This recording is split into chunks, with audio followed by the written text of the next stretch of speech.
השמחה היא גאולה, כן היא עולם החירות. אז גם נראה דשטות, רק אל תהיה בטעות, רק תהיה בשמחה תמיד. אל תהיה עצוב, אל תהיה כבד, תהיה שמח רוקד, שעשני יהודי, שלא עשני גוי, להיות בשמחה תמיד. אז בן אדם תהיה בשמחה, כל העולם נברא בשבילך, אל תדאג רק תהיה בשמחה, ואז הכל יסתדר אצלך. אז בן אדם תהיה בשמחה, כי השם איתך ואצלך, אל תדאג רק תהיה בשמחה.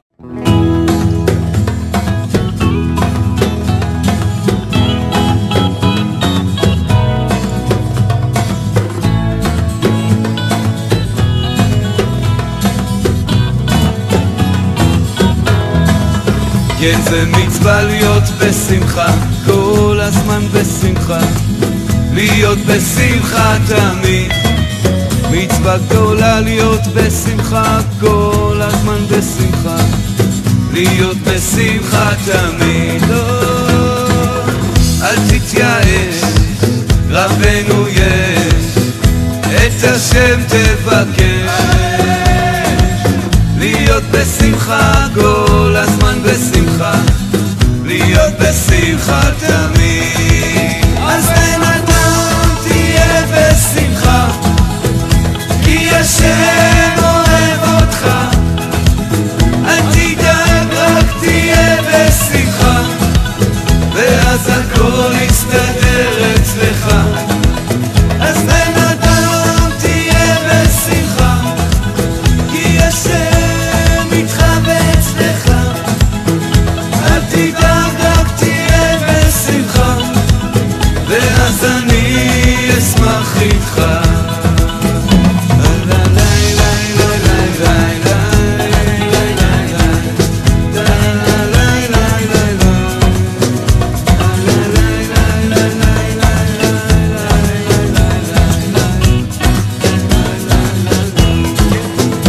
השמחה היא רפואה, השמחה היא גאולה, כן היא עולם החירות.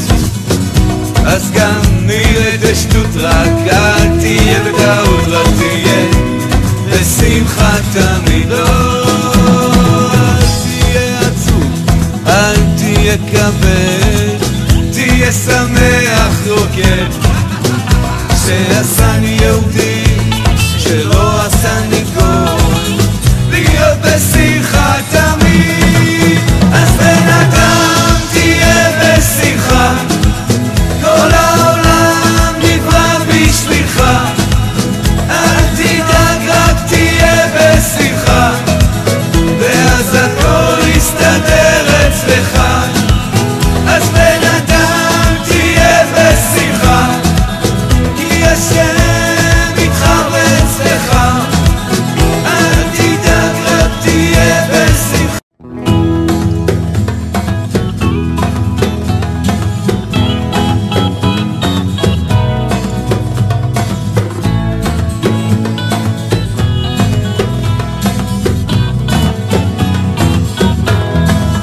כן, זה מצווה להיות בשמחה, כל הזמן בשמחה, להיות בשמחה תמיד.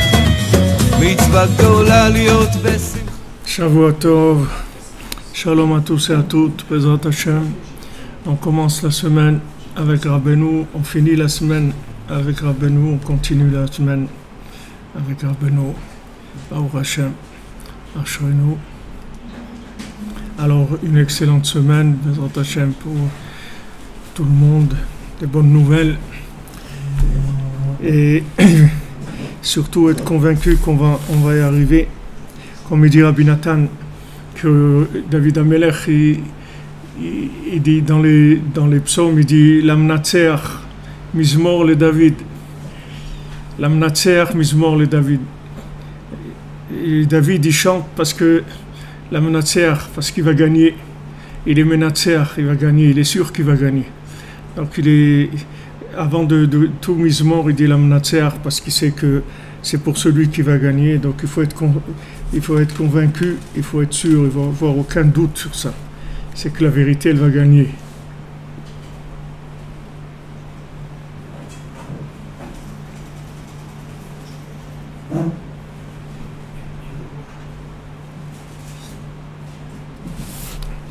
Alors, Bezot Hashem, on démarre la semaine avec Rabbi Nathan, avec Rabbeinu. Bezot Hashem. Hein? La question, c'est quand? La question, c'est quand? Quand, c'est pas important. Le principal, c'est d'être sûr qu'on a gagné, c'est tout.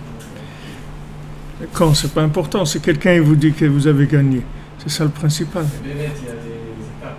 On les voit, ces étapes. Celui qui ne les voit pas en ce moment, c'est qu'il a... Voilà, Baruch Hashem, il se passe des choses, on avance, chaque jour on avance. Alors, on est arrivé page 67 dans notre brochure, au Traftet, première colonne en bas. Sheikar Habechira ou Ba'enaim. On avait vu déjà, Rabbi Nathan, il avait dit cette parole-là, que tout le libre arbitre, en fait, il se trouve dans les yeux. C'est-à-dire dans les yeux, de regarder ce qu'il faut regarder et d'avoir la vision des choses qu'il faut avoir. Il y a une façon de voir la vie, et c'est cette façon-là, c'est ça qui va décider de tout.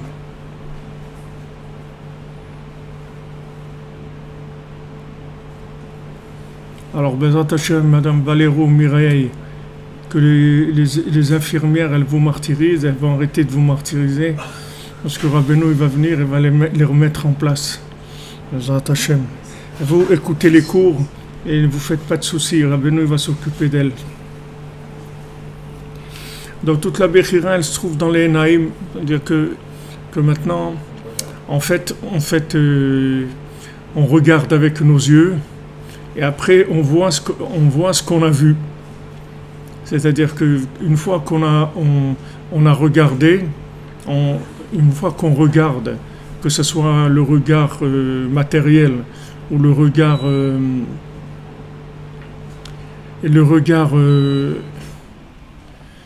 de Hashkafa, c'est-à-dire le regard de la vision des choses. D'ailleurs, en hébreu, quand on dit Hashkafa, ça veut dire ta vision des choses. La Hashkafa.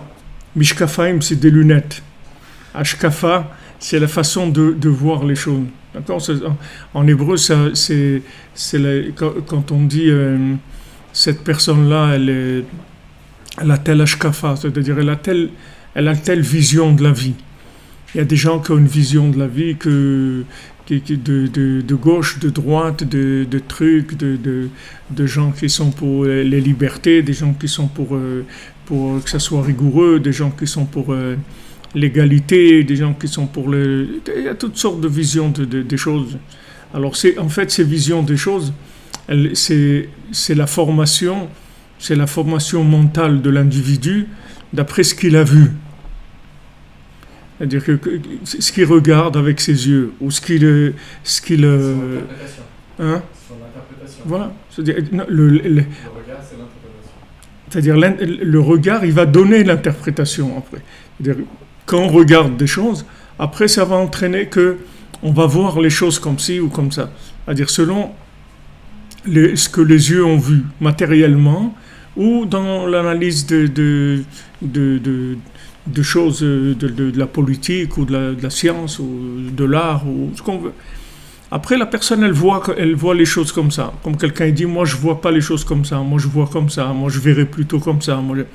C'est-à-dire que la vue matérielle ou la vue de ce qu'on va apprendre, c'est ça qui va nous faire voir après les choses. Donc en fait, le libre arbitre, il est que dans les yeux, c'est tout. Parce qu'une fois vous avez mangé avec vos yeux, c'est fini après. Après, vous revoyez ce que vous avez vu avec vos yeux, c'est tout. C'est-à-dire, quand ça va rentrer dans les yeux, c'est là où il y a le libre arbitre. Après, il n'y a plus de libre arbitre. En fait, le libre arbitre, il est de voir ou pas voir, c'est tout. De voir le bien ou de pas voir le bien. C'est-à-dire, si tu cherches à voir le bien, alors tu vas avoir une vision positive de la vie. Parce que tu cherches à voir le bien. Alors, quand tu cherches à voir le bien, tu te fabriques une vision des choses qui est positive. Et si tu vois des choses pas bien, alors après tu as une vision qui est négative des choses. C'est pour ça qu'il te dit que le Ikar de la Bechira, il est dans la Enaïm, c'est tout. Moi j'ai une question. Pourquoi les Français ils sont connus mondialement pour voir que ce qui ne va pas? D'où ça, c'est vrai, hein, d'accord? D'où ça vient ça? C'est un truc. J'ai beaucoup voyagé tout le temps. On le dit, c'est une réputation qu'on a, comment dire, vraie ou moins vraie, je ne sais pas. Mais les Français sont connus pour voir ce qui ne va pas. Et d'après mon expérience, c'est vrai. Bon, si vous voulez, il n'y a pas que les Français. Il y a surtout les Français. C'est une mentalité d'un pays entier, mais cette vision des choses, c'est-à-dire le râleur, c'est-à-dire celui qui râle tout le temps, etc. C'est que il a une tendance à regarder les défauts, les choses qui vont pas, c'est-à-dire il supporte pas les choses qui vont pas, il regarde les défauts, etc. Alors ça provient de sa vision à la base des choses, c'est-à-dire que comment il regarde la vie à la base. La base, comment il regarde la vie. Il y a des problèmes d'alliance, comme il nous a dit ici, comme il nous a dit avant, c'est-à-dire le problème d'alliance, ça veut dire que la vision des choses, elle n'est pas connectée elle est pas connectée à la finalité. C'est-à-dire l'alliance, c'est ce qui vous permet de regarder les choses avec toujours une présence à l'esprit de la finalité. C'est-à-dire que quand on dit il voit pas plus loin que le bout de son nez, ça veut dire que la personne, elle regarde la chose immédiate, c'est-à-dire l'intérêt immédiat, le profit immédiat, c'est ce qui va se passer là tout de suite. Est-ce que c'est bien? Est-ce que ça me donne du plaisir? Est-ce que je gagne? Etc. Mais il n'y a pas une vision qui va jusqu'au bout. La vision qui va jusqu'au bout, c'est-à-dire de savoir qu'est-ce qui va se passer avec moi à la fin et après la fin et dans l'autre monde, etc. Ça vient que s'il y a de la connexion à Hachem, c'est-à-dire s'il y a une connexion à l'infini.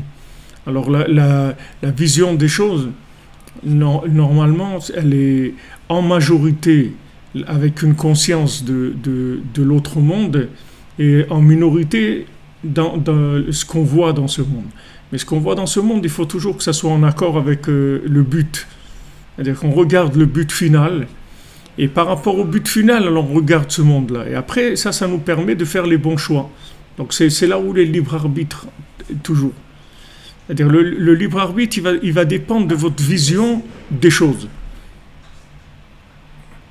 Alors quand vous discutez avec quelqu'un, c'est pas... Si vous voulez, il ne faut pas attaquer la vue, même si quelqu'un il voit les choses, il se trompe en voyant les choses. Il ne faut pas attaquer ça. Il faut essayer de créer une connexion au niveau intérieur de la personne, de créer une connexion avec une dimension qu'il ignore tout simplement. Il ignore parce qu'il a été formaté par des bêtises, par du mensonge. Quelqu'un qui va à l'école, qui regarde la télé, qui truc, etc. Il est formaté par des bêtises. Donc maintenant, cette personne-là, elle devient bête après. Mais c'est pas de sa faute. C'est-à-dire, il n'est pas bête vraiment. C'est qu'on l'a formaté avec des visions des choses. Alors maintenant, à vous de changer le formatage des choses. Alors c'est ce qui fait Rabbeinu avec nous. Rabbi Nachman, il vous change le formatage, mais tout en douceur, sans que tu te rendes compte de quoi que ce soit. C'est-à-dire, il fait rentrer à l'intérieur de ton esprit des éléments qui vont te faire voir la vie différemment. Une fois que tu as vu la vie différemment, c'est fini après. Tu vas faire les bons choix, tu vas réussir, tu vas faire tout ce qu'il y a à faire. Tu n'as plus de problème. Tout le problème, puisque c'est là où il y a le libre arbitre, c'est de faire changer aux gens la vision des choses. Si les gens aient changé leur façon de voir les choses, le monde il serait parfait, il n'y aurait aucun problème. C'est que la façon de voir, c'est ça qui change. Alors maintenant, qui est-ce qui gagne dans le monde? En général, c'est ceux qui ont, comme on dit, les plus grosses trucs, je ne veux pas dire le mot, mais les plus grandes bouches. Alors ils parlent très fort, ils disent des trucs très forts, on va faire... Et les gens, les pauvres, ils regardent ça, ils écoutent ces discours et tout, et ils y croient. Ils y croient. C'est comme tu prends Hitler, il marchait manqué, tu l'aurais vu théoriquement, quand il a démarré, tu aurais dit, ce bonhomme-là, il va nulle part. Il va nulle part. Mais comme maintenant, il y avait un contexte... Il est en prison. Hein? Il est en prison. Il est comme il y a un contexte socio-politique, économique, qui est pas très valable, etc. Donc les gens, ils sont à la recherche de quelque chose. Et quelqu'un, il vient, il balance un truc et ça accroche. Les gens, ils accrochent à cette idéologie et ça démarre, etc. Alors que si tu analyses ce que la personne elle a proposé, c'est vraiment pas... Il n'y a rien de spécial. Mais ça a accroché à un moment parce que des gens, ils ont su amener le message qu'il faut par rapport à ce que les gens ils avaient besoin à ce moment-là, etc. Donc maintenant, il y a une vision... Il y a une vision des choses. Rabbi Nathan, lui, il a dit comme ça. Rabbi Nathan, lui, connaissait toute la Torah. C'était un érudit en Torah. C'était un homme qui était lui-même un tzaddik. Et quand il est rentré chez Rabbeinu, il a dit, je prends maintenant ma vision de la vie, je la jette. Tout. C'est pas que quand on dit qu'il a jeté son cerveau, c'est pas qu'il a jeté ce qu'il savait. Il a jeté la vision que lui donnait son savoir, la vision des choses. Ça, il l'a jeté. Et il a commencé à se construire avec la vision des choses de Rabbeinu, avec la connaissance de Rabbi Nachman. Et ça fait qu'après, il avait mamash la vision des choses de Rabbi Nachman. Comme si tu prends Yehoshua ben Nun, c'est la même chose. On voit dans la paracha, Hachem, il dit, regarde, il dit à Moshe Rabbeinu, tu ne vas pas rentrer en Eretz Israël. Toi, tu ne peux pas rentrer en Eretz Israël. Toi, tu peux pas. Et d'ailleurs, ce qui est extraordinaire, c'est que Hachem, il a dit à Moshe Rabbeinu, regarde, tu vas pas rentrer en Eretz Israël, mais allez Rosh Pisgah, monte en haut de la montagne et regarde Eretz Israël. Regarde-la bien parce que tu vas pas rentrer. Pourquoi Hachem il lui dit ça? Il veut le faire râler. Qu'est-ce qu'il veut lui faire? Comme tu dis à quelqu'un, regarde bien le chocolat parce que tu vas pas le manger. Alors regarde-le bien. Hein. Regarde, tu as vu la tablette, hein? Eh ben, c'est dommage parce que tu vas pas la manger. Non, c'est pas ça. Hachem lui a dit, regarde.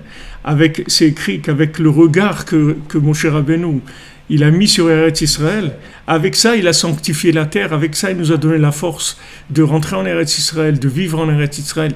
Rien qu'avec son regard. Le regard qu'il a eu sur la terre d'Israël. Alors, il y a un tikkun qui s'appelle... Rabbeinu, il parle d'une notion qui est... L'irot et atzmo im tzaddik, de se voir avec le tzaddik.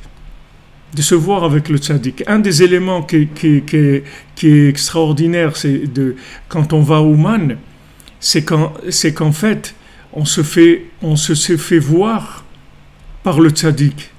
Et ça, c'est très très important. Parce que quand le tzaddik, il te voit, alors il met en toi des choses qui vont changer ta vie. Parce que le fait qu'il pose son regard sur toi, ça va changer ton regard des choses. C'est-à-dire le fait qu'il peut te voir à un moment, ça va te changer à toi, ta façon de voir les choses. En français, on a l'expression « va te faire voir », on dit à quelqu'un, pour dire « allez, va ailleurs hein. ». Il y a tout un enseignement de Rabbeinu qui dit ça, l'irot et atzmo im tzaddik, c'est-à-dire de se voir avec le tzaddik. Que le tzaddik qui nous voit, ça va changer notre vision des choses. Et si on a changé notre vision des choses, on a tout changé. On a tout changé, parce que tout notre problème, c'est la vue des choses, c'est tout. Il y a des gens que tu vas leur dire, nous avait dit le Rav Besançon, Shior Shlema, Israël Yitzhak Ben Fortuné, nous avait dit une fois qu'il parlait avec le Rav Reiss, le Rav Michael Reiss. Il y avait un Rav à Paris, Rav Michael Reiss. C'était le seul chassid qu'il y avait à Paris qui allait comme ça avec le Streimel et le Shabbat, etc. Il habitait rue des Rosiers. Il avait là-bas un endroit où il recevait les gens, toujours pour manger, dormir, les gens ils allaient chez lui. Alors il était une fois à Aix-les-Bains et le Rav Besançon lui a proposé à manger il avait acheté des raisins et dans la cour de la yeshiva, il lui a proposé des raisins à manger. Alors le Rav Reitz lui a dit, je te remercie, mais moi je mange que assis à table. Je mange pas comme ça des raisins dans la cour, un truc comme ça. Ça c'est quoi? C'est une vision des choses, c'est tout. C'est une vision. C'est-à-dire que lui, il ne peut pas se voir manger debout en marchant. Ce n'est pas quelque chose qui est dans sa façon de voir la vie. Il n'y a pas. Il n'y a pas ça n'existe pas. Quand on mange, c'est qu'on est assis à table et on mange. C'est tout. On ne mange pas dans d'autres conditions. Ça, c'est une vision des choses. Et comme ça, tout ce qu'il y a dans notre vie, c'est une vision des choses. C'est-à-dire, on voit les choses, on les voit comme ça, on se voit comme ça, on se voit agir comme ça, être comme ça. C'est ça qui fait notre vie. Et c'est ça qui va faire nos choix. Donc les mains, c'est quand est-ce qu'on a le vrai choix? Quand est-ce qu'on a vraiment le choix? C'est quand on enregistre avec nos yeux la façon de voir les choses. C'est là où on a le choix. C'est là où on a le choix, le vrai choix. Le vrai choix, c'est de choisir ce que tu vas voir ou pas voir. Parce qu'une fois que tu as vu, alors après, ça y est. Comme Adam Arishon et Chava. Donc quand ils ont mangé de l'arbre de la connaissance du bien et du mal, tout de suite, tout de suite leurs yeux se sont ouverts. Tout de suite, c'est-à-dire qu'ils ont vu complètement différemment les choses. Ça a changé, toute la vision des choses, elle a changé. Donc c'est là où il y a vraiment le libre arbitre. C'est que là où il y a le libre arbitre. Ils ont vu le mal. Ils ont vu le mal, ouais. Ils ont vu le discernement entre le bien et le mal. Ils sont entrés dans cette vision qu'il y avait le bien et le mal. Alors qu'avant, ils voyaient pas le mal. Vous voyez un enfant, il ne voit pas le mal. Il ne voit pas de mal, un enfant. Pourquoi un enfant ne voit pas le mal? Parce qu'il n'a rien vu, c'est tout, dans sa vie. Il a vu ses parents et les trucs et tout, il ne voit pas de mal. Quand il commence à voir des choses, après petit à petit, il prend conscience qu'il y a ça, avec ça, etc. Et chaque fois qu'il voit plus de choses, alors ça lui change sa façon de voir. Pourquoi j'insiste? Pour essayer de vous faire sentir combien c'est important, c'est-à-dire la vision des choses. Si vous lisez un bouquin ou un truc, c'est pas gratuit. C'est-à-dire, ça vous rentre des trucs dans la tête. Ça vous rentre des trucs, des visions des choses. Même si vous avez l'impression que après vous avez oublié l'histoire ou le truc du bouquin, mais ça vous rentre une vision des choses. Il y a des livres des livres de slogans, des livres de politique, même des livres de bouquins je sais pas, de policiers ou n'importe quoi. Chaque chose que vous rentrez, ça vous change votre façon de voir les choses. En tout cas, ça vous manipule. Après, il faut pas croire que c'est gratuit. Il n'y a rien de gratuit. C'est-à-dire, quand vous rentrez quelque chose en vous, c'est pas gratuit. C'est pas rien. Si vous rentrez quelque chose en vous, cette chose-là, elle va influencer votre façon de voir les choses.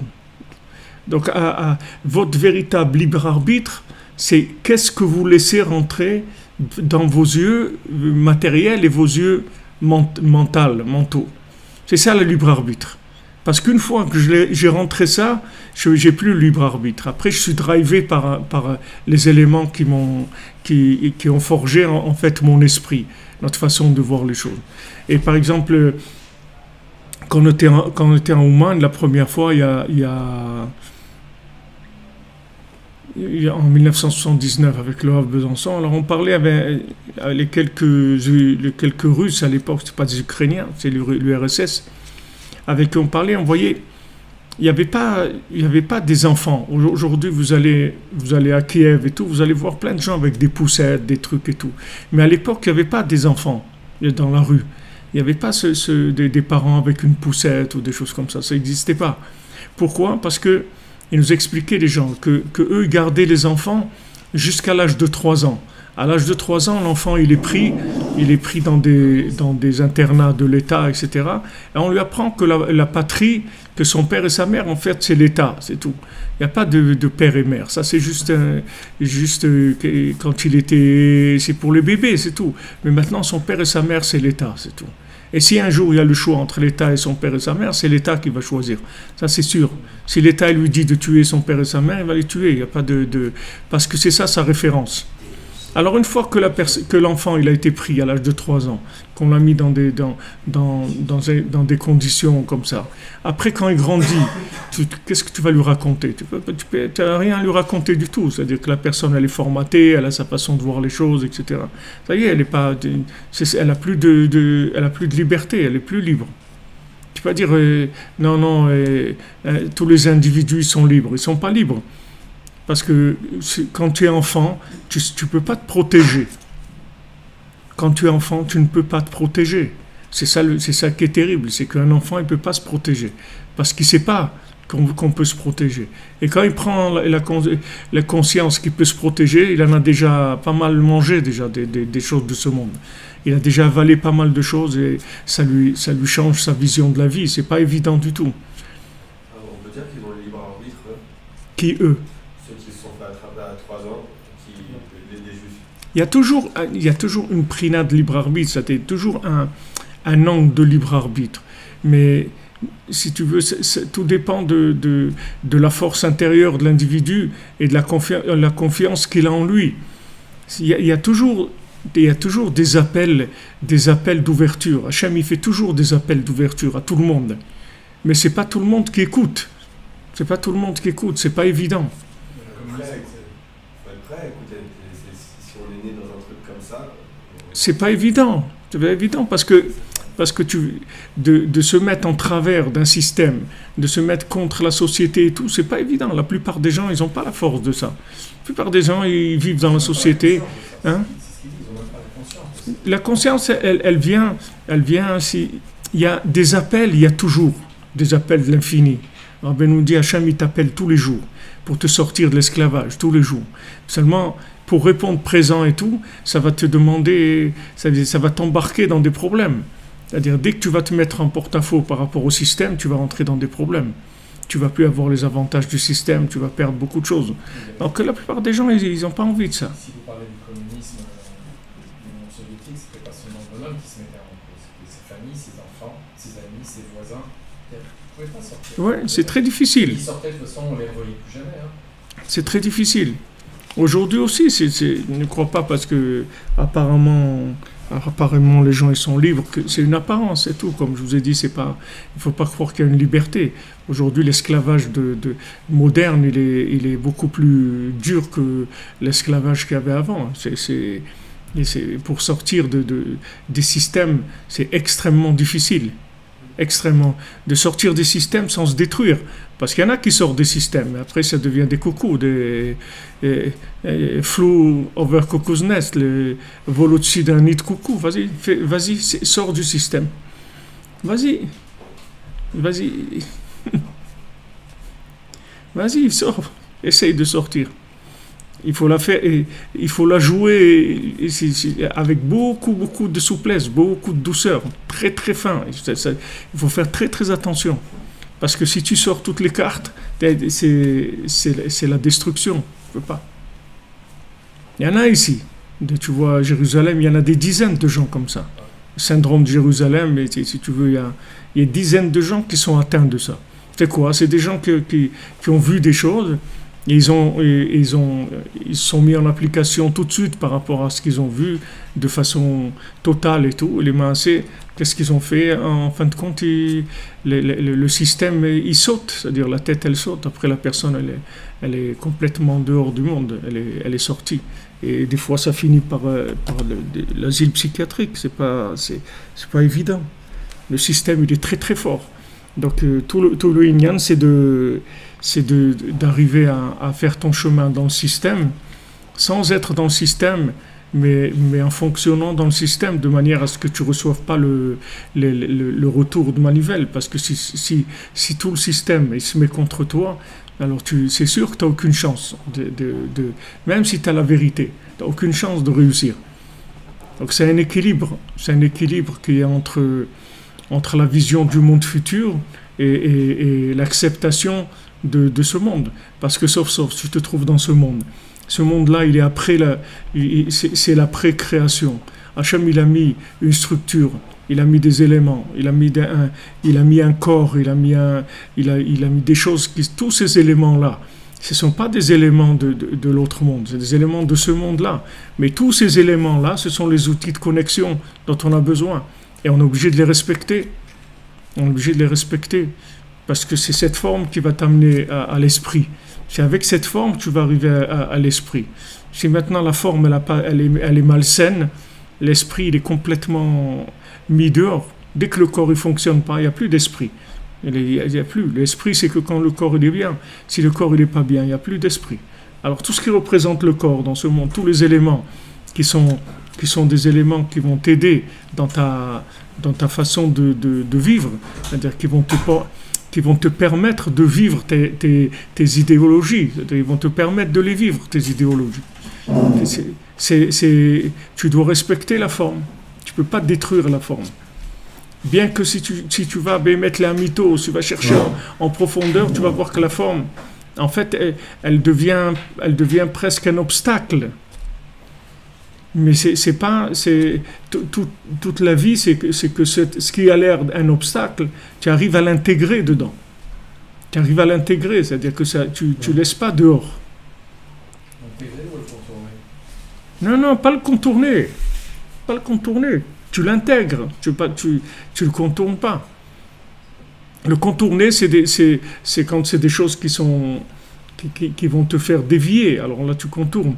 Mais les choses qui te sont données par la Torah. Si j'arrive là où je voulais, sans passer par l'obstacle. Tu peux pas ne pas utiliser ton corps, c'est impossible. Tout ce qui est ton corps, c'est-à-dire tout ce qui sont les éléments matériels qui dépendent de toi, tu es obligé de les utiliser. Parce que sinon tu n'arriveras pas. Tu n'arriveras pas à bon port. Nadav et Avihu, ils n'ont pas voulu se marier, il y a beaucoup de choses qu'ils n'ont pas faites. Parce que c'était des grands tzadikim, ils étaient très inspirés. Ils étaient à un niveau très élevé. Pourtant, ils ont voulu amener le Ketoret, ils sont morts. Pourquoi ils sont morts? Ils ont fait... Parce qu'il n'y a pas. L'ascétisme, ça tue. Ça n'existe pas chez nous, l'ascétisme. Parce que nous, on doit aller avec le boulet. Ce qui a l'air un boulet, c'est ça. C'est ce boulet-là qui permet que en fait, on ne va pas t'envoyer boulet. C'est avec ce boulet-là. C'est-à-dire que ce boulet-là, c'est lui qui te porte. Toi, tu crois que c'est... Alors, maintenant, ça aussi, c'est une vision de la vie. Ça aussi, c'est une vision des choses. Si vous ne savez pas ça, alors vous croyez que c'est des paquets, c'est des choses qui viennent vous embêter. Alors que ces choses-là ne viennent pas vous embêter. C'est elles qui permettent la connexion. Donc, il y a un respect de la forme. Pourquoi on dit Dina de Malchuta Dina? Voilà, tu te trouves dans un pays. Maintenant, si dans ce pays-là, il y a une façon de voir les choses, alors tu dois la respecter. La Torah, elle te dit, tu respectes les lois de ton pays. Ah, maintenant, ces lois du pays, elles sont un peu bizarres et tout. Il n'y a pas de bizarre ou pas bizarre. Tu dois respecter les lois de ton pays. Et tout. Si dans ce pays, on dit que voilà, on passe le permis à l'âge de 20 ans, pas avant, eh ben c'est comme ça, c'est tout. Si dans ce pays, c'est interdit telle chose, ben c'est interdit. Tu dois avoir un respect. Pourquoi je dois respecter les lois du pays? Parce que si tu te trouves dans ce pays-là, ça veut dire que ce pays-là, il représente pour toi maintenant les récipients qui vont te servir à la connexion. Donc maintenant, tu dois passer par cette formule-là. Tu dois respecter la formule. Et avec ça, tu vas arriver plus loin. Donc, pour revenir là où on était, que la Bechira, en fait, elle est dans les Enaïm, que tout le libre arbitre, il dépend de notre vision des choses, de nos yeux, c'est là où il est le libre arbitre. Après ça, tu n'as plus de libre arbitre. Une fois que tu as vu, tu n'as plus de libre arbitre. Parce qu'après, tu vas voir par rapport à ce que tu as vu. Tu ne pourras plus enlever cette chose-là. Dire non, j'ai pas vu. Non, tu as vu. Du moment où tu as vu, après, tu vas voir.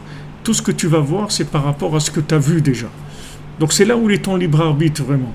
C'est-à-dire de voir, de ne pas voir. De voir physiquement des choses et de voir intellectuellement des choses. C'est-à-dire de lire des livres, de dire... Les gens ils disent, ouais, mais qu'est-ce qu'il y a? Je peux lire un bouquin et tout. C'est pas ça qui va me déranger, non. Non. Sache que chaque chose que tu rentres dans ta tête, elle formate ta vision de la vie. Donc, le libre arbitre, il est en amont. Hein? Le libre arbitre, il est en amont. Ouais. Le choix de ses lectures, parce qu'on décide d'aller. Ouais. Le choix de ses Ouais, la sélection, elle est au niveau de ce que tu vas regarder ou pas. Voilà. De ce qu'on veut, ce que le matériel est en contact avec. C'est ça. Tout à fait. C'est ça. Tout à fait. C'est-à-dire que maintenant, c'est là où vous avez le vrai libre arbitre. Quand la Torah elle te dit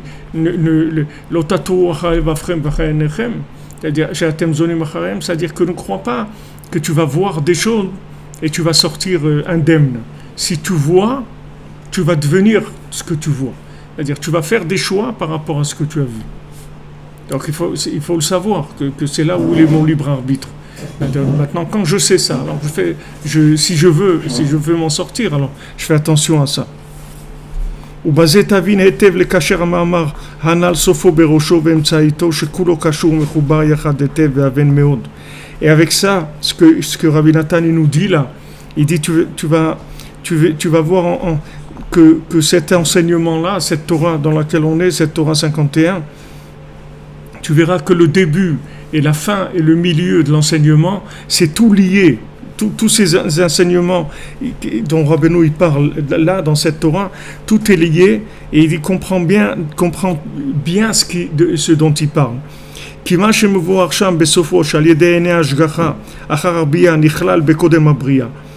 Maintenant, ce que Rabbeinu dit à la fin, que par les yeux de la providence divine, alors la pré-création, elle s'inclut dans l'avant-création. C'est-à-dire que maintenant, en fait, tu vas vivre connecté à la providence. Quand tu es connecté à la providence, ça veut dire que tu es en accord avec la vision d'avant la création, tout en étant après la création. Et ça te met... C'est pas uniquement que maintenant, toi, tu vas voir les choses comme la Torah elle te le dit. C'est que quand maintenant tu respectes ce que la Torah elle te demande de faire, comment tu vas voir les choses, ça te permet d'être dans la vue d'Hachem. C'est-à-dire que tu vas être piloté par Hachem, par le fait que tu regardes les choses comme avec le regard qu'on te donne. De dire voilà comment il faut voir les choses. Alors quand tu vois les choses comme tu dois les voir d'après la Torah, alors tu es vu par Hachem. Quand tu es vu par Hachem, c'est-à-dire que tu es dirigé par Hachem. Étant donné qu'on a déjà vu beaucoup de choses avant de voir vraiment ce que la Torah veut, est-ce que notre lecture n'est pas erronée de ce que la Torah demande de voir? Ah ben tout à fait. Notre lecture, elle est... Au final, on arrive à avoir une vision claire. Je comprends. La question que tu poses, c'est que tu demandes comment ça se fait qu'on a mangé tellement de poubelles et maintenant comment on va faire pour se débarrasser de ça. Alors c'est pas difficile. C'est pas difficile. Il faut que maintenant tu prennes de la nourriture qui est déjà cuisinée. Il faut pas que tu cuisines. Tu n'as pas le droit de cuisiner. Tu manges que du catering, c'est tout. Tu ne cuisines pas. C'est-à-dire, c'est le issour du chametz. Tu n'as pas le droit de manger du chametz. Tu es quelqu'un qui sort d'Égypte, c'est-à-dire tu es un Égyptien dans ta vision de voir les choses. Tu as une lumière très forte qui t'a permis de te mettre en route et de sortir d'Égypte. Mais sache que tu es sorti d'Égypte par un idéal, mais toute la carcasse, toute la carrosserie, elle est complètement égyptienne. Donc maintenant, tu as une interdiction du chametz, c'est-à-dire que tu n'as pas le droit de réfléchir. La réflexion, elle est interdite pour toi. C'est-à-dire, tu ne peux utiliser que le résultat de la réflexion du tzaddik. Et le tzaddik te dit, regarde, moi, tout ce que toi, tu sais, moi, j'ai été beaucoup plus loin que tout ce que tu sais. Alors voilà, c'est pas la peine que tu ailles là-bas. Voilà, je te donne le résultat. Si jamais tu arrives au bout et tu t'es pas trompé, voilà ce que tu vas trouver. Alors voilà, je te le donne déjà. Alors fais ce que je te dis, c'est tout.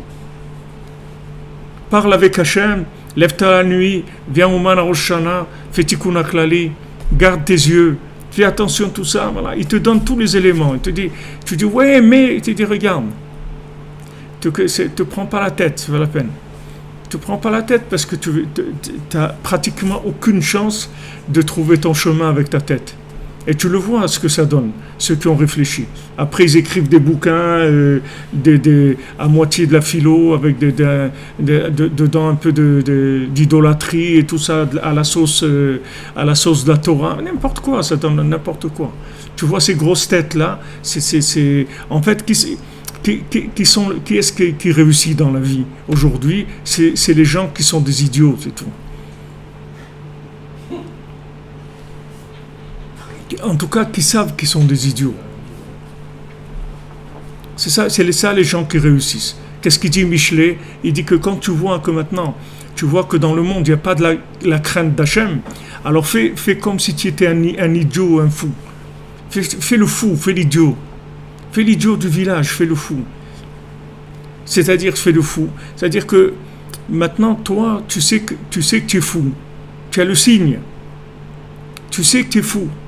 Alors, qu'est-ce que tu fais? Tu écoutes quelqu'un qui n'est pas fou, c'est tout. C'est la seule chance que tu as. Maintenant, si tu ne veux pas écouter, alors tu vas vivre comme un fou. Tu vas faire des choix de fou. C'est-à-dire, tu vas te tromper. Mais si tu écoutes quelqu'un qui n'est pas fou, Rabbi Nathan lui-même, une fois, quand ils étaient ensemble dans un repas et tout, il y a un fou qui est rentré et qui a commencé à dire des bêtises. Alors tout le monde rigolait et tout. Rabbi Nathan, il dit, aujourd'hui c'est un monde de fous, on est tous fous, et moi aussi je suis fou. Mais seulement j'ai connu un homme clairvoyant, un homme normal. C'est Rabbi Nachman. J'ai connu un homme normal. Maintenant, lui, il te dit, tu parles avec Hachem, tu vas tout arranger avec ça. Maintenant, toi, avec ta vision des choses, n'importe comment qu'elle soit, tu ne veux pas comprendre ce que ça veut dire. Comment, en parlant avec Hachem, j'arrange tout? Tu ne peux pas comprendre, parce que ta tête, elle est pleine de formatage, de choses qui sont complètement délirantes. C'est-à-dire que tu ne peux pas comprendre ça. Tu ne peux pas comprendre, tu ne vas pas comprendre. Mais tu n'as pas besoin de comprendre. Tu as besoin juste de faire confiance, c'est tout. Tu n'as pas besoin de comprendre. Comment en allant à Rosh Hashanah, à Ouman, les trucs, j'arrange tout, le tzaddik qui me répare, il répare le monde, comment ça marche? Tu ne peux pas savoir comment ça marche. Tu ne sauras jamais comment ça marche. Pas dans ce monde en tout cas. Mais seulement, tu vas voir que ça marche, c'est tout. Tu vas voir que ça marche, tu progresses, c'est mieux, tu es plus joyeux, tu es mieux dans ta vie, c'est tout. Mais comment ça a marché? Le médicament, comment il... Tu n'es pas un médecin, tu n'as pas besoin de savoir comment il marche, le médicament. Et même les médecins, je ne sais pas s'ils savent comment ça marche. Et on leur dit, voilà, ils ont un catalogue, un truc, ils ont appris que ça, on donne ça pour ça, mais comment exactement ça fonctionne et tout. C'est pas tellement besoin, il a besoin juste de savoir comment attribuer les médicaments qu'il faut par rapport aux maladies. Donc Rabbeinu, il te dit, clair dans Sichot Haran, il dit, si un fou, il écoute quelqu'un d'intelligent, il est plus fou, c'est tout. Donc ce qui définit le fou ou pas, c'est s'il écoute ou il n'écoute pas. Et c'est sûr qu'un Baal Tshuva, un gars qui est en train de sortir de l'Égypte, c'est sûr qu'il a besoin d'un maître. Il peut pas. S'il prend la Torah et il la met à la sauce de ce qui ça donne des monstruosités, ça donne des trucs complètement dingos. C'est-à-dire, maman, tu le vois, c'est-à-dire, c'est des choses que tu vois. Ça se voit, les gens qui se prennent au sérieux, qui croient ils ont compris quelque chose dans la Torah. Ils ont compris, tu peux comprendre ce que tu veux, mais vivre, tu n'as pas le droit de vivre avec ce que tu comprends. Tu dois vivre avec ce qu'on t'a transmis, c'est tout. On t'a dit, voilà, c'est comme ça, c'est tout.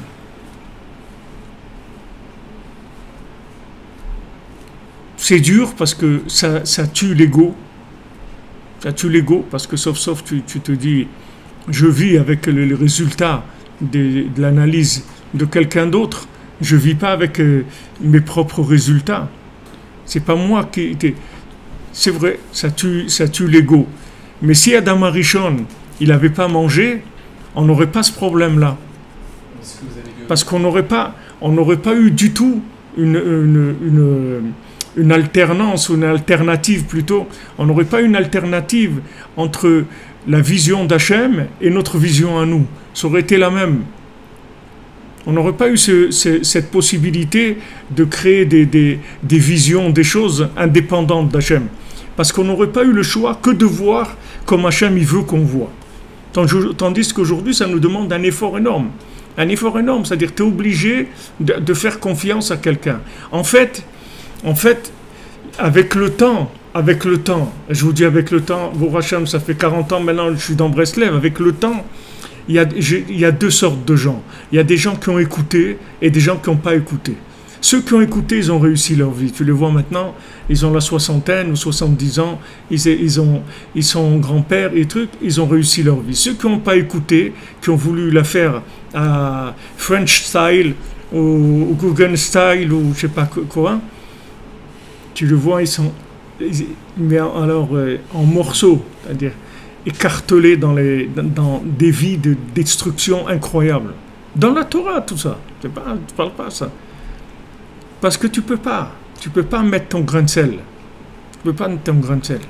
Baruch Hashem, on te propose des choses qui marchent, qui sont vérifiées, qui marchent. Mais il y a des gens, ils peuvent pas. Parce que de mettre leur grain de sel, pour eux, c'est plus grand que la réussite. Rabbeinu dit, le nitzachon, le vouloir gagner, il est plus grand que la vérité. Il ne peut pas supporter la vérité. C'est-à-dire, quand quelqu'un il veut gagner, c'est plus grand que la vérité chez lui. C'est-à-dire, le vouloir gagner, il est capable de vivre dans le mensonge, mais avec juste que ce soit lui qui gagné, c'est tout. Il veut gagner. Ce n'est pas la vérité qui l'intéresse. C'est-à-dire que le vouloir gagner, il est plus grand que la vérité chez nous. Maintenant, Rabbeinu, c'est la sphira de Netzach. Netzach, c'est 148. C'est Rabbi Nachman. C'est Netzach. Rabbeinu dit que j'ai gagné déjà. Tu ne peux pas être un gagnant plus que lui. Parce que lui, il a gagné. Il te dit par exemple il te dit dans la sagesse, dans la compréhension, il dit voilà, moi dans la chokhma, dans la compréhension, la sagesse, je suis arrivé au maximum de ce qu'un être humain il peut arriver. Il ne peut pas arriver à une compréhension plus grande que la mienne. Et quand je suis arrivé au bout de la compréhension, j'ai compris que la chose la plus intelligente qu'il y a, c'est d'être simple. C'est tout. Maintenant, va toi comprendre ça. Comment la simplicité, c'est la plus grande chokhma qui existe. La plus grande intelligence qui existe, c'est d'être simple. Simple, c'est tout. D'être simple. La perfection, c'est la simplicité. Va comprendre ça avec ta tête. Tu peux faire semblant que ça te plaît, que c'est sympa, tout ce que tu veux. Mais va comprendre ça. C'est très difficile à comprendre. Donc, ton véritable choix, il va être là. Et tant que tu tiens Baal Tshuva, c'est-à-dire ça va être jusqu'à 120 ans, tu vas être un Baal Tshuva, tu ne peux pas réfléchir. Tu ne peux pas réfléchir. Et en fait, le calcul d'Hachem, de nous avoir mis dans l'exil et d'avoir mis nos âmes, de les avoir tellement éloignés, soit les avoir éloignés de la Torah, soit les avoir fait naître dans des foyers qui ne sont pas juifs. Combien de juifs ils sont nés dans des maisons qui ne sont pas juives, et ils sont juifs, et ils sentent qu'ils sont juifs, c'est-à-dire qu'ils ont une âme juive. Et pourtant, pourquoi ils sont tellement loin? Parce que cet éloignement-là, c'est ça qui va permettre de revenir avec de la émouna, avec de la foi, avec de la simplicité. Parce que comme la personne, elle vient de tellement loin, elle a aucun problème à écouter ce qu'on va lui dire de faire. Pourquoi? Parce qu'elle se sent étrangère. Comme elle se sent étrangère, comme tu arrives quelque part, tu demandes, tu dis où c'est qu'il y a un hôtel, où c'est qu'il y a un truc, ce qu'on te dit, tu vas, c'est tout. Tu vas pas commencer à dire mais monsieur, d'où vous savez que c'est vrai? Bon courage, j'ai autre chose à faire, tu comprends? Tu peux pas, tu connais rien. Donc comme tu connais rien, tu es obligé de rentrer avec la émouna. Alors tout le but de l'exil, tout le but de l'exil général et individuel, c'est juste pour qu'on ait ça. C'est-à-dire qu'on ait cette approche-là, de quelqu'un qui sait qu'il a été contaminé par l'éloignement, il sait qu'il a beaucoup de problèmes dans sa vision des choses, puisqu'il vient d'un endroit très loin, et il est prêt à accepter ce qu'on va lui dire de faire. Et avec ça, on va réparer la faute d'Adam Arishon. Tandis que quand tu as affaire à des pros, des gens qui sont dedans, c'est des gens qui savent des choses, et qui ont pris l'habitude de vivre avec les choses qu'ils savent. Donc ils ne vont pas accepter. Ils ne vont pas accepter. Le Baal Shem Tov, il a dit, le Mashiach, les problèmes qu'il va avoir, c'est avec les religieux, c'est pas avec les pas religieux. Les non-religieux, il n'y a pas de problème. Il va dire, je suis Mashiach, je suis venu voilà, vous délivrer et tout. Ils vont dire, ah merci, c'est gentil et tout. C'est sympa de votre part de vous occuper de nous et tout, c'est tout. Mais les religieux, il va commencer à lui dire, attends, mais toi, qu'est-ce que tu fais, qui tu es, quel est tes trucs, tu es Breslev ou tu n'es pas Breslev, tu es ça ou tu n'es pas ça. Mais moi, attends, mais moi j'ai compris que le Mashiach, il devait... Ah, c'est eux qui vont faire des problèmes. Pourquoi? Parce que c'est des gens qui savent. Mais ils savent rien du tout, mais le problème c'est qu'ils croient qu'ils savent. Alors eux, c'est très difficile d'amener de la vérité. Tandis que les gens, tu vas au Man, tu vas voir des gens très simples. On leur a dit, voilà, Rabbi Nachman, il a dit ça et ça et ça. Ah ouais, c'est bien, ben j'y vais, c'est pas de problème. Mais tu vas parler avec un religieux et te dire, mais attends, mais il y a des grands tzadikim, il y a un truc, il y a Hebron, il y a Rabbi Shimon, il y a un truc, pourquoi il faut sortir d'Eretz Israël? Il va commencer à te fatiguer, il va commencer à te dire, ok mon ami, un truc, pas de problème. Vas-y, tu vas... Ou tu sais que tu es malade, ou tu crois que tu n'es pas malade, c'est tout.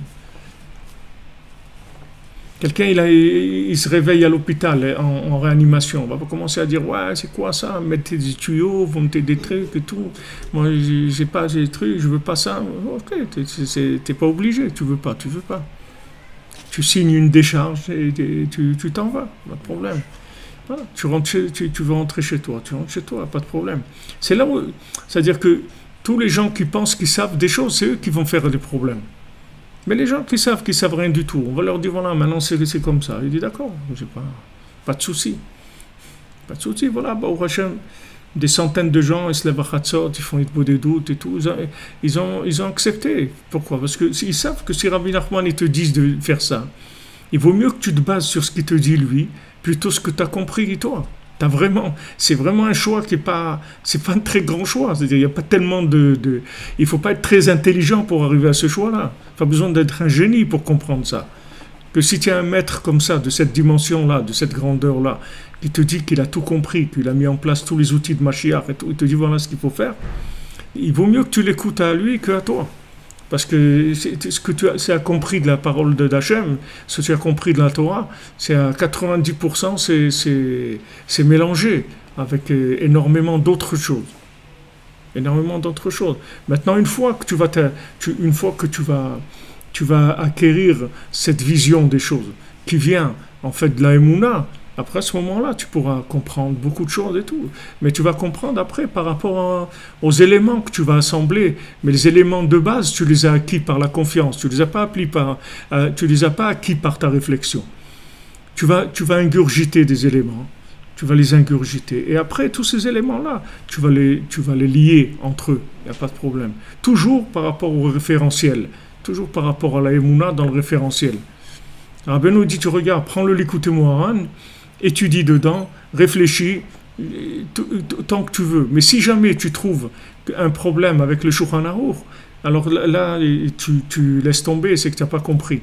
Il dit, parce que le Likutei Moharan, il dit, tu peux comprendre comme tu veux, mais ne touche pas un cheveu du Shulchan Aruch. Parce que si maintenant, ce que Hachem t'a dit comme loi, tu trouves maintenant des incompréhensions qui vont t'éloigner de ça, c'est que tu t'es trompé. Parce que Rabbeinu dit rien qui est contre le Shulchan Aruch. Donc ça, c'est des références. Tu agis avec du référentiel. כי מה שמבואר שם בסופו שעל ידי עיני השגחה אחר הבריאה נכלל וקודם הבריאה, אך דובר שקרים לא ייכון נגד העיני, ומסיר ההשגחה וכולי, אין שם, זהו בעצמו סוד הבחירה. C'est-à-dire ça, c'est le secret de libre arbitre, il dit Rabbi Nathan. שהוא הממוצע בין האחד והבריאה. Qu'est-ce que c'est le libre arbitre? En fait, le libre arbitre, c'est un équilibre entre l'avant-création et la pré-création. C'est ça le libre arbitre. C'est là où il est, entre les deux. Entre ces deux-là. C'est pas de choisir un côté ou un autre. Un côté ou un autre, c'est plus le monde du libre arbitre. Le monde du libre arbitre, c'est quand il y a les deux en même temps. C'est là où on a les vrais choix. C'est sûr que quelqu'un qui se retire de la matière et tout, il va faire le fanfaron, ouais, les trucs et tout, vous n'avez rien compris et tout. Mais les massés, il est sorti du libre arbitre, il est sorti de la vie. Il est sorti de la vie. Celui qui a plus le libre arbitre, il vit pas. Il fait rien. Qu'est-ce qu'il fait? Il fait rien du tout. Il s'est mis dans un endroit où il a plus le choix. Donc il fait rien. Il fait rien du tout. C'est un mémoutsa, c'est-à-dire le libre arbitre, il joue entre deux éléments. Maintenant, ces deux éléments, il y a des milliards de niveaux. Chacun il est passé par des endroits où il a passé des examens. Ces examens, il les a réussis. Il est passé à un niveau supérieur, il n'y a pas de problème. Donc, ce qui était avant pour lui maintenant, c'est plus un libre arbitre. Il n'a plus là-bas le libre arbitre. Son libre arbitre est arrivé à autre chose. Mais seulement, il est passé par ses examens déjà. Il n'a pas sauté. Il n'a pas sauté de classe. Il ne s'est pas mis dans les classes supérieures sans avoir déjà des résultats dans les classes inférieures. Alors, c'est sûr que c'est sécurisant de sauter. Les gens, ils sautent, ils se sentent sécurisés quand ils sautent. Mais les massés, si tu sautes, tu te mets dans un endroit où tu n'as plus de libre arbitre, tu ne fais rien du tout. Le libre arbitre, c'est qu'il faut que tu sois concerné par l'endroit dans lequel tu te trouves de façon matérielle et qu'en même temps, tu le connectes à Hachem. Il faut que les deux ils soient présents. Tu peux pas éliminer le côté matériel ou le côté spirituel. Tu ne peux pas rentrer complètement d'un côté ou de l'autre. Sinon, tu n'as plus de libre arbitre. Et si tu n'as plus de libre arbitre, la vie, c'est le libre arbitre. Ce monde, il n'existe que pour ça, c'est tout. Il ne faut pas que tu te mettes dans des situations où tu n'as plus le choix. Par rapport à ce qui s'appelle le choix pour toi. Et ça, chacun, il a son niveau de choix. Il voit qu'est-ce qui le tire vers le bas, qu'est-ce qui le tire vers le haut. Chacun, il a son niveau. On ne peut pas dire à quelqu'un, ton libre arbitre à toi, il est là ou là ou là. Chacun, il a son niveau de libre arbitre. Haynu, ka'enayim hem soda memutza prinat ha'bechira.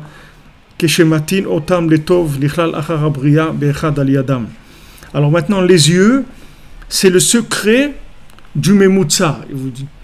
Les yeux, c'est le secret de l'équilibre, de l'endroit de l'équilibre. C'est les yeux. Les yeux, c'est eux qui sont le secret de cet équilibre-là. En fait, les yeux, c'est eux qui vont te permettre de faire les bons choix. Keshematim otam letov. Quand on tend la vue vers le bien, alors après la création, ça s'inclut dans un grâce aux yeux. C'est-à-dire que maintenant, le vrai choix, c'est dans quoi je regarde, c'est tout. C'est ça le vrai choix. Parce qu'une fois que j'ai regardé, alors ce que j'ai regardé, ça va faire, ou ça s'inclut vers l'infini, ou ça tombe. Et comment il s'appelle, le Echal Bracha, le Rav de Komarna, il dit que quand il y a quelque chose, qui se présente à toi, de regarder cette chose-là, et la Torah, elle t'a interdit de regarder cette chose-là, d'accord? Maintenant, cette chose-là se présente à toi.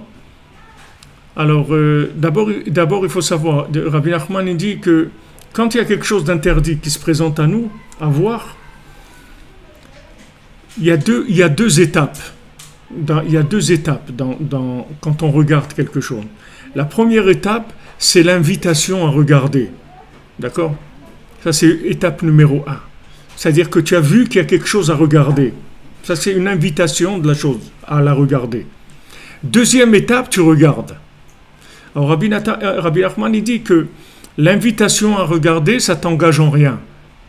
Si tu as vu qu'il y avait quelque chose à voir, il n'y a aucun problème. C'est-à-dire, pour l'instant, tu n'as pas de problème.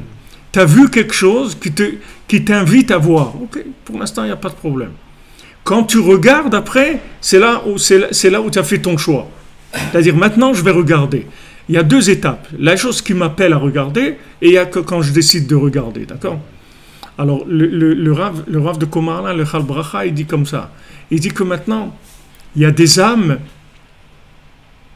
qui ont des gros problèmes. C'est-à-dire, il y a des âmes qui ont eu des gros problèmes et qui sont arrivées à des niveaux de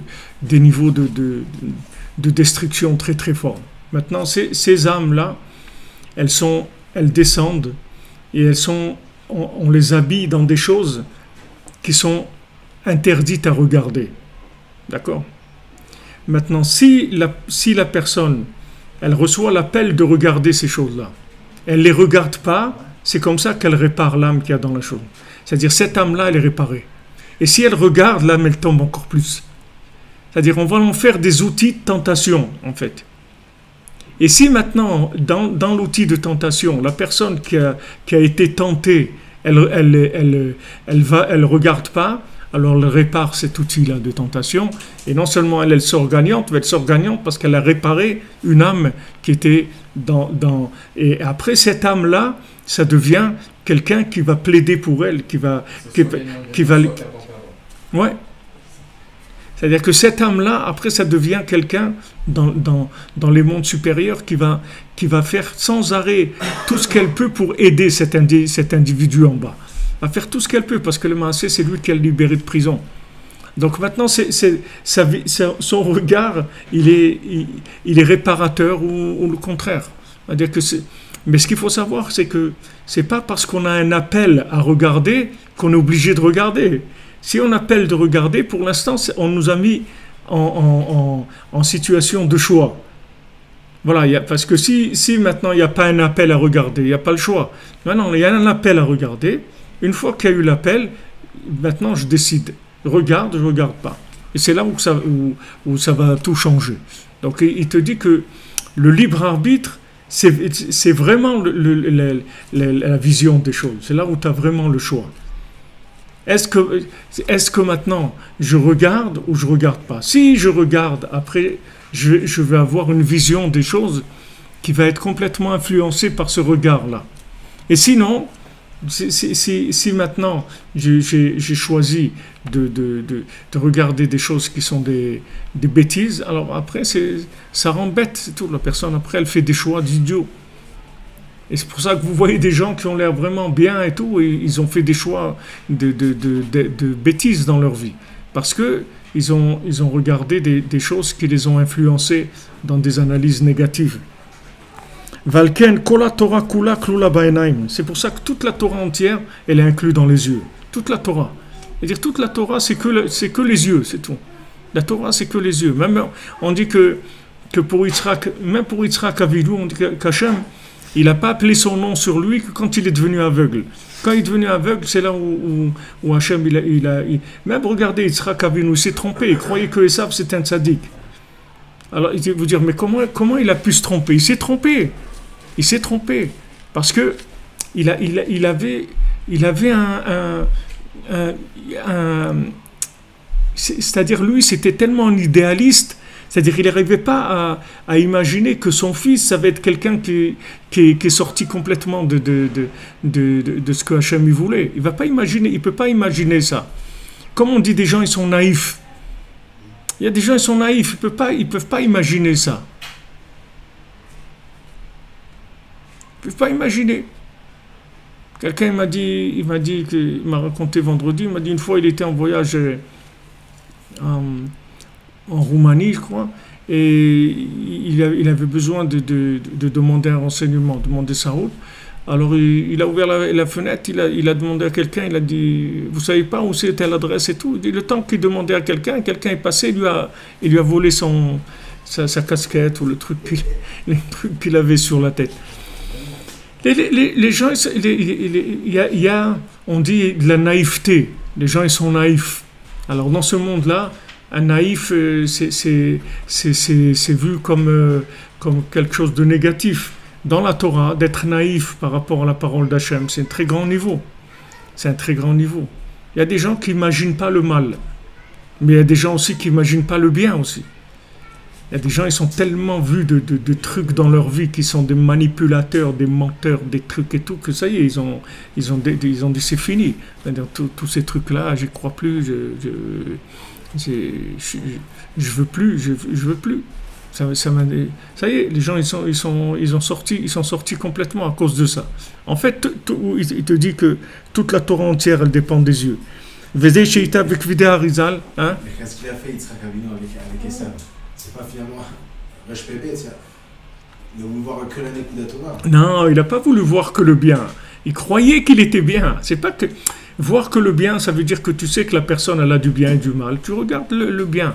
Mais là, lui, il voyait pas le mal d'Yitzhak Avinu, parce que Yitzhak, c'est le côté gauche, il était complètement, il était d'un niveau d'intégrité très très élevé, puisqu'il a passé la Hakeda, il a passé des choses qui l'ont monté à un niveau très élevé, Yitzhak Avinu. Donc il pouvait pas imaginer que son fils il va être mal. Il pouvait pas. Il s'est trompé. Donc Hachem, il n'était pas avec lui.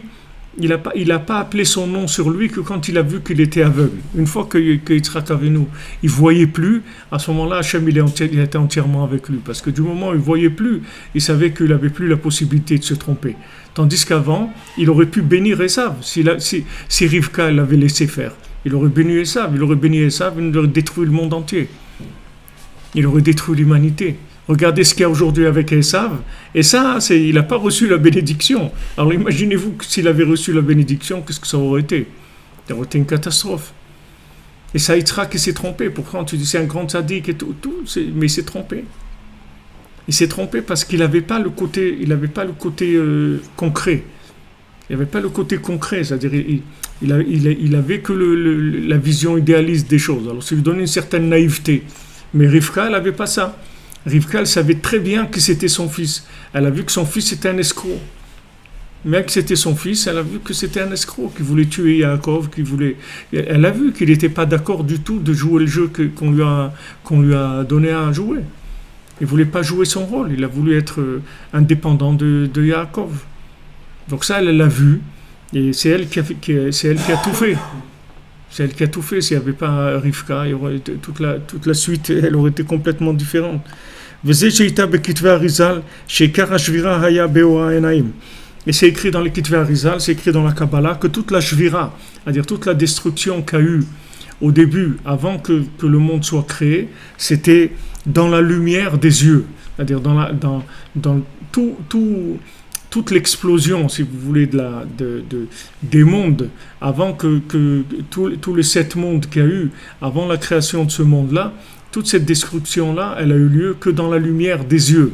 Parce que, en fait, tout le problème, c'était d'adapter le niveau de vision des choses. Comme si vous voulez, pour prendre un exemple, pour essayer de comprendre de quoi il parle, c'est la lumière, si vous voulez.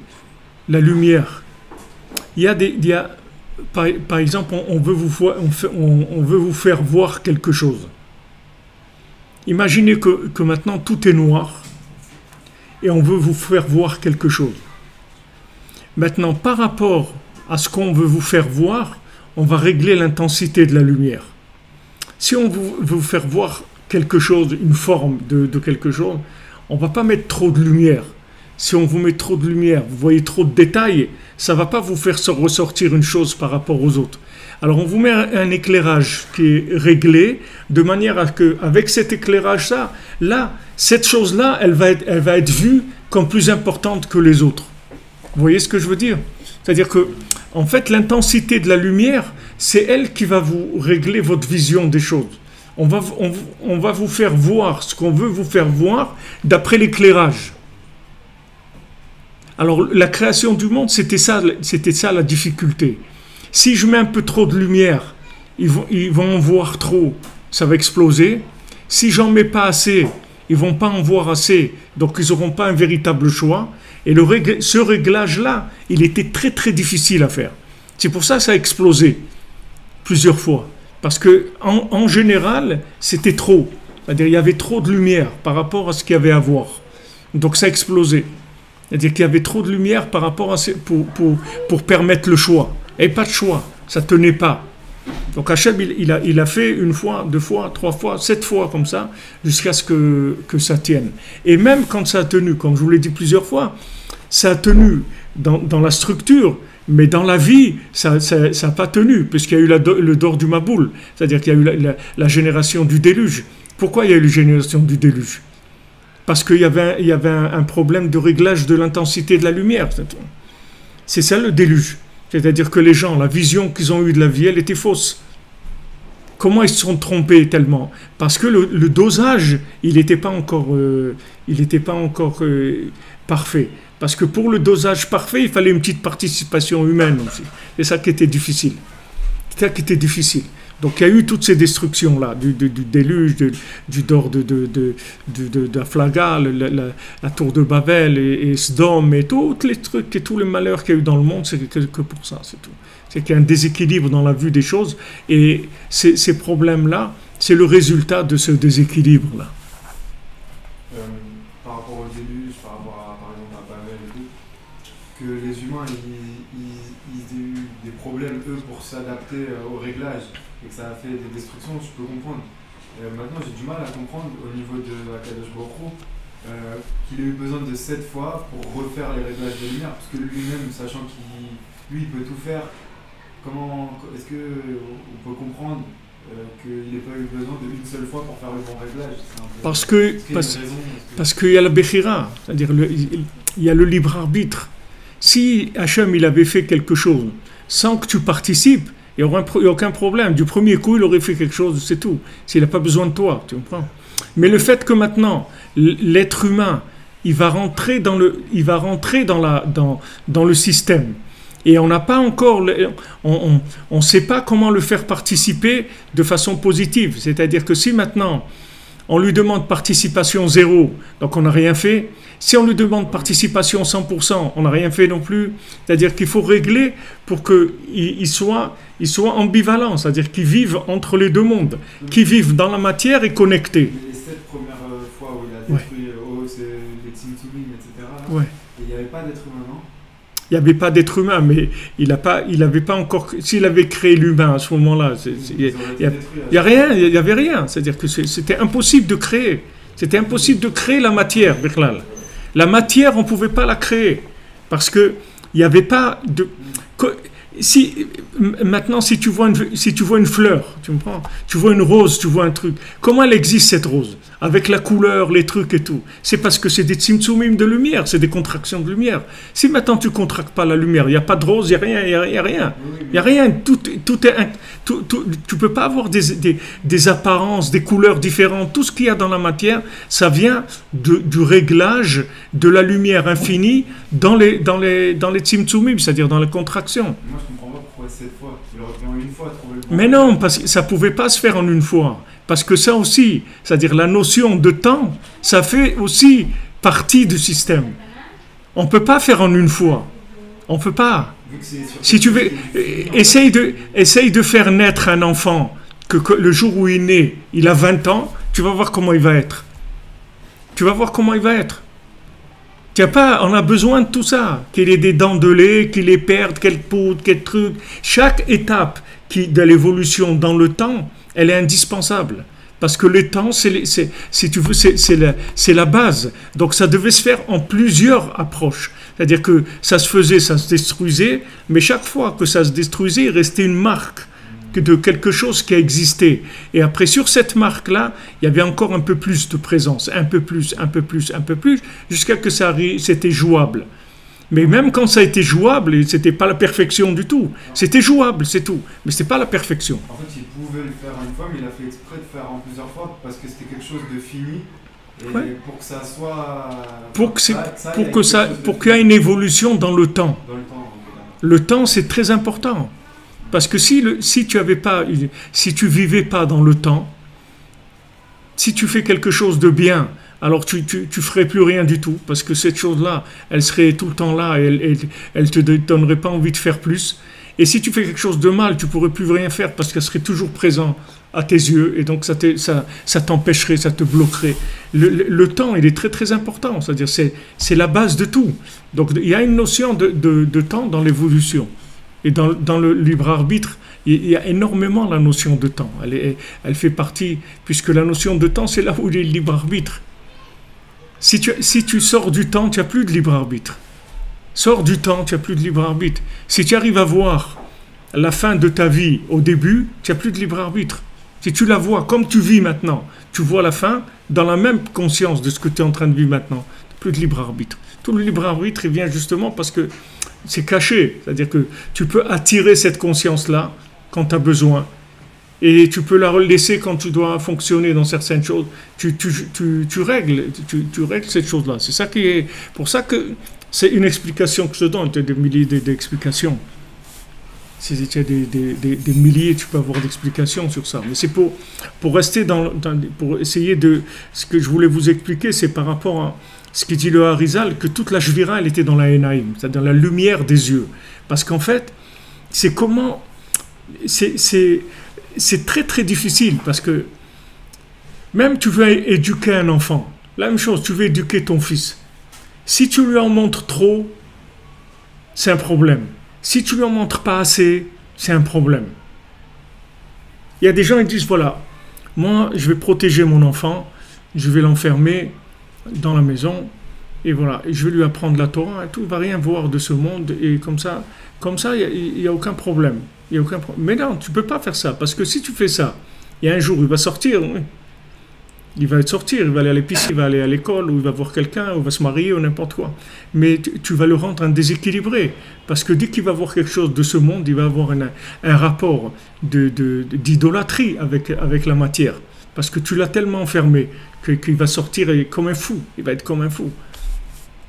Il y a des gens, tu les vois quand des fois avec des téléphones et des trucs, ça fait peur. Tu vois comment ils regardent le téléphone, ça te fait peur. C'est-à-dire, tu vois qu'il y a un truc, il est avide, il est très, ça fait peur. Alors que quelqu'un qu'on a habitué, Retso Vachov, c'est-à-dire on le fait sortir juste ce qu'il faut pour qu'il puisse, de façon connectable, c'est-à-dire on lui fait voir ce qu'il peut voir maintenant avec sa capacité de connexion, tu vois. Et c'est comme ça qu'on le fait évoluer. C'est-à-dire ce qu'il voit de ce monde, il connecte à l'autre.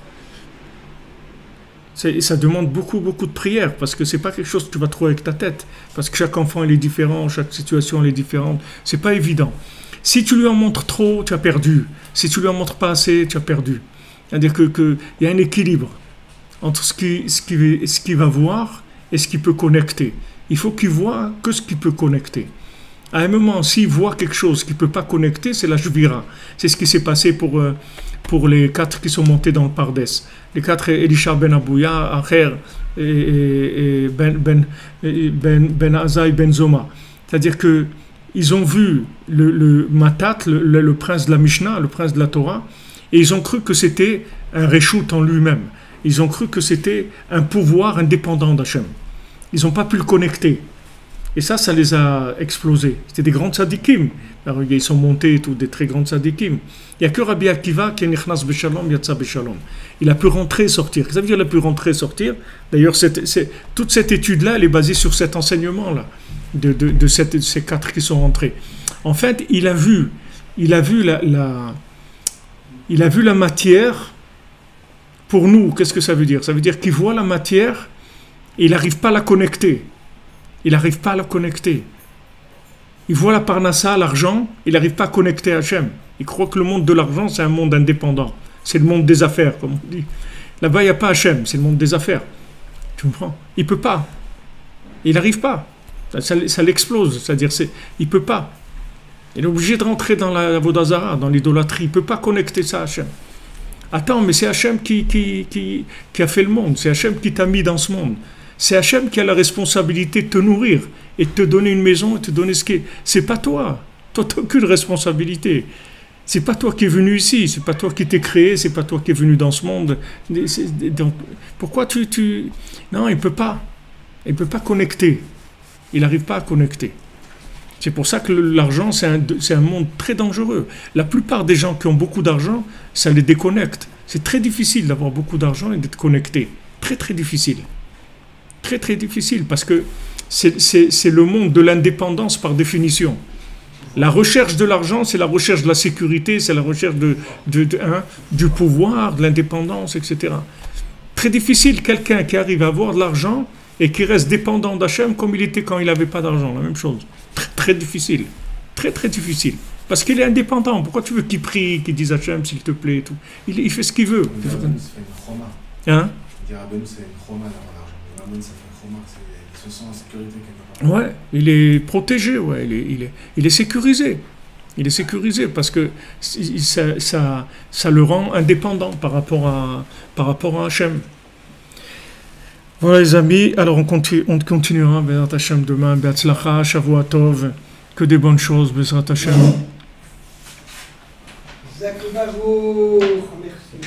Voilà, Be'atzlacha. Be'atzlacha, que des bonnes nouvelles les amis. Merci de votre présence et de votre soutien, d'être là, on avance. Alors comme je vous ai mis l'affiche, Bezrat Hachem, en fin de semaine, jeudi à midi, c'est-à-dire à 11h à Paris, je ferai le cours donc à Paris. Jeudi soir à 2h du matin, je ferai à Paris. Et dimanche à 11h aussi, je ferai à Paris. Je vous ai mis rue de Crimée, je crois 118, je vous ai mis l'adresse. Et il y a un téléphone, si vous avez besoin de renseignements, alors on vous donnera les renseignements. La salle qu'il y a là-bas, c'est une école. Elle contient maximum 100 personnes. Je sais pas, j'espère qu'il y aura assez de place pour tout le monde. Il y a beaucoup de gens qui veulent venir, mais c'est ce qu'on a trouvé pour l'instant. Comme tout, c'est rue de Crimée, 118, je crois. C'est l'école, une école. Je l'ai mis sur le site l'adresse.